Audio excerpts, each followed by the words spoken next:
ইরানের সর্বোচ্চ ধর্মীয় নেতা আয়াতুল্লাহ আলী খামেনি জোর দিয়ে বলেছেন, হিজবুল্লাহ দুর্বল হয়ে গেলেও টিকে থাকবে, চূড়ান্ত বিজয় আসবে হিজবুল্লাহর পক্ষেই। বুধবার 25শে সেপ্টেম্বর লেবাননে ইসরায়েলের হামলার ব্যাপারে মুখ খোলেন ইরানের এই সর্বোচ্চ ধর্মীয় নেতা। এমন খবর প্রকাশ করেছে কয়েকটি আন্তর্জাতিক গণমাধ্যম।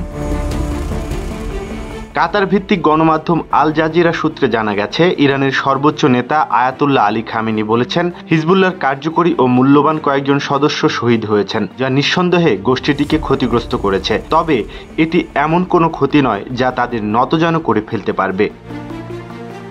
ইরানের এ ধর্মীয় নেতা বলেন, হিজবুল্লাহর সাংগঠনিক শক্তি বেশ জোরালো, তাদের যোদ্ধারা বেশ শক্তিশালী। একজন শীর্ষ কমান্ডারের মৃত্যুতে তারা দুর্বল হয়ে পড়বে না। ইসরায়েলের হামলায় শীর্ষ কয়েকজন কমান্ডার হারানোর পরও লেবাননের হিজবুল্লাহ শক্তভাবে দাঁড়িয়ে আছে। বুধবার তেহরানে পবিত্র প্রতিরক্ষা সপ্তাহ পালন উপলক্ষে আয়োজিত এক অনুষ্ঠানে 8 বছরের পবিত্র প্রতিরক্ষা যুদ্ধের যোদ্ধা এবং সক্রিয় কর্মীদের সঙ্গে সাক্ষাৎকালে তিনি এসব কথা বলেন। কেউ না বুঝলেও আমরা আপনার প্রয়োজন বুঝি, আর তাই তো অত্যাধুনিক ফিচার সম্বলিত বিভিন্ন সাইজ আর কালারের 250-টিরও বেশি ডিজাইন অপশন নিয়ে ওয়ালটন স্মার্ট ফ্রিজ বোঝে আপনার প্রয়োজন। আয়াতুল্লাহ আলী খামেনি বলেছেন, ইরানিদের দৃঢ় প্রতিরোধ ও স্থিতির কারণে শত্রুরা ইরান আক্রমণের সাহস করছে না। খামেনি বলেন, ইসলামী বিপ্লব এবং ইসলামী প্রজাতন্ত্রের কণ্ঠস্বর ছিল একটি স্পষ্ট কণ্ঠস্বর, যা বিশ্বের ভুল ব্যবস্থার বিরুদ্ধে আওয়াজ তুলেছিল। তিনি এ সময় উল্লেখ করেন যে, ইরানের বিরুদ্ধে শত্রুরা মানবাধিকার এবং পারমাণবিক ইস্যুকে বাহানা হিসেবে ব্যবহার করছে। উল্লেখ্য, গত কয়েকদিন ধরেই লেবানন ইসরায়েল সীমান্তে হিজবুল্লাহ ও ইসরায়েলি বাহিনীর মধ্যে হামলা পাল্টা হামলা চলছে। বুধবার তৃতীয় দিনের মতো ইসরায়েলি যুদ্ধবিমান লেবাননে বোমা হামলা চালিয়েছে। চলতি সপ্তাহে বিমান হামলায় লেবাননে 558 জনেরও বেশি মানুষের প্রাণ গেছে।